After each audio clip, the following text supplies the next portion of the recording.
The job was supposed to be simple. Pretend to be a husband. Smile, nod, hold hands. Keep her safe for a month. Then disappear.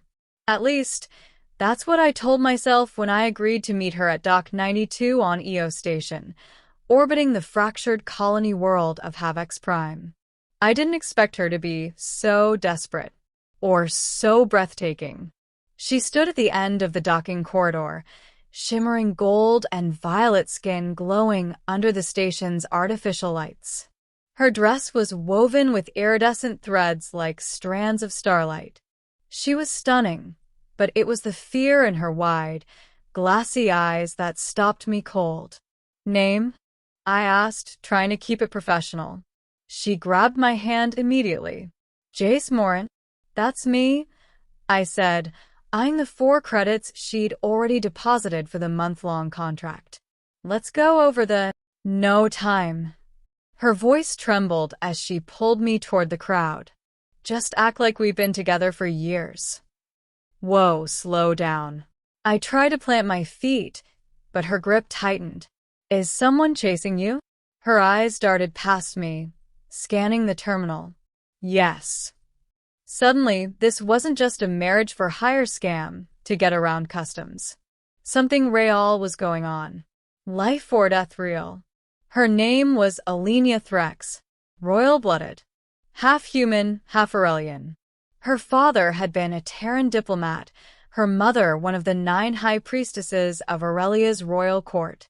A scandal that got hushed decades ago. Until someone found her. She'd been living quietly in the mid-rings of the galaxy, running an antique shop. She had stayed under the radar. Until one day, envoys from the Aurelian Empire came knocking. "They say I'm to be returned to Aurelia. For breeding purposes," she whispered that night in our temporary housing quarters. "To preserve the purity of the bloodline. They'll dress it up in rituals and gold, but it's a prison. I'll never be allowed to leave the planet again." "So, why hire a human?" I asked, seated across from her at the small galley table. "You could have asked anyone to pretend." She looked down at her hands, then met my eyes. "Because humans can't be coerced by the royal court. Your governments don't recognize Aurelian authority. They can't legally touch me if I'm bonded to a human citizen. But you need a husband, not just a bodyguard. I needed someone they wouldn't suspect. Someone like you, Jace." She paused. "You have no ties. No military record. No family. You're exactly what I needed.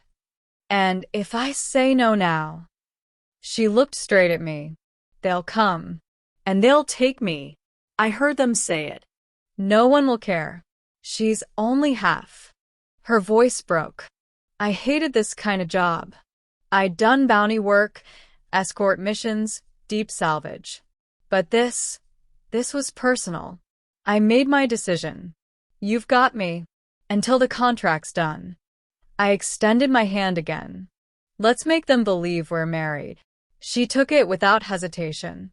But she didn't let go. The first week was quiet. Too quiet. We kept appearances, moved from station to station like we were on a honeymoon. I'd been trained in deception before, but Alenia made it look real, like we were really in love. She laughed when she didn't need to. She held my hand constantly. She leaned her head against my shoulder like she needed it. I started playing along too well. We started finishing each other's thoughts. We had inside jokes. She memorized how I liked my coffee. I learned the exact shape of her smile when she was actually happy and not faking it. And yet the threat never left. On the 12th day, a group of Aurelian guards arrived on Ether Station posing as security. Their robes were lined with imperial gold. They didn't look at me once. Their eyes were all on her. "You are Lady Threx," one of them said as they intercepted us near the promenade. "You've been requested by the High Temple. We are to escort you back for the rekindling." "She's my wife," I said, stepping between them. "We're married under Terran law." You have no jurisdiction here. She is not of your world. She holds dual citizenship.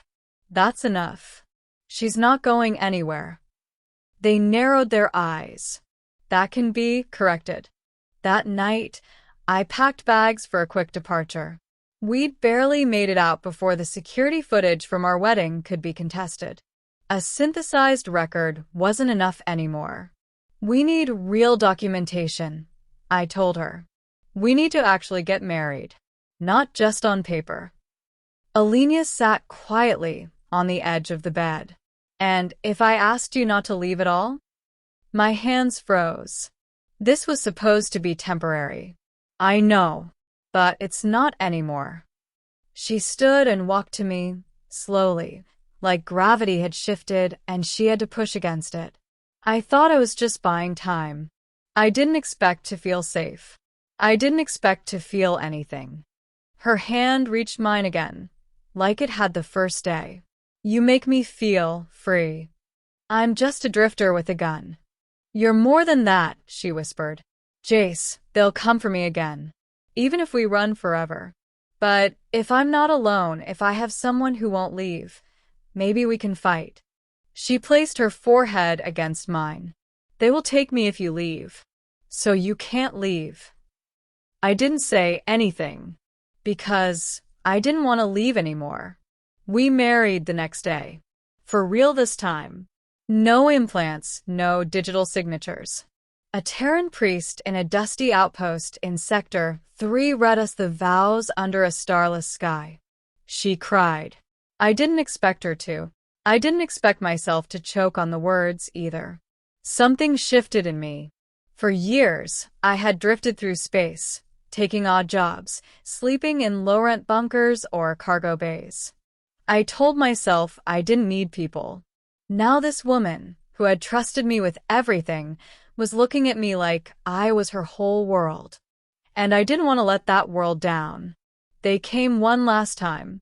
For ships descended on our hideout on the moon of Voron 9. This time, they weren't subtle. Imperial banners were visible even from the horizon. Drop pods shattered the surface crust. They were coming for her. I armed up. You stay hidden, I told her, locking her in the escape shelter. No. Alenia. I said no. I'm your wife now. We fight together. I saw the same fire in her eyes that night that I saw in mine. So we fought. Back to back. We took down the first squad with electrified traps and sniper fire. The second wave with precision explosives. But they kept coming, dozens, maybe more. Then Alenia stood, robes torn, chest heaving, eyes blazing like twin suns. She raised her arms and spoke the ancient Aurelian command language. The sky above cracked open. Every Aurelian stopped moving. She stepped forward. Her voice thundered in their minds. You will not touch me. I am not your prisoner. I am a free soul. Bonded by choice, not command. I stand with my husband, under Terran law, and you will not break this union. They dropped their weapons. Not because of me, but because she had finally claimed her power. That was 2 years ago. Now we run an outpost clinic on the edge of map space. She handles the books and deals with old nobles who pretend not to recognize her. I fix things. Weapons.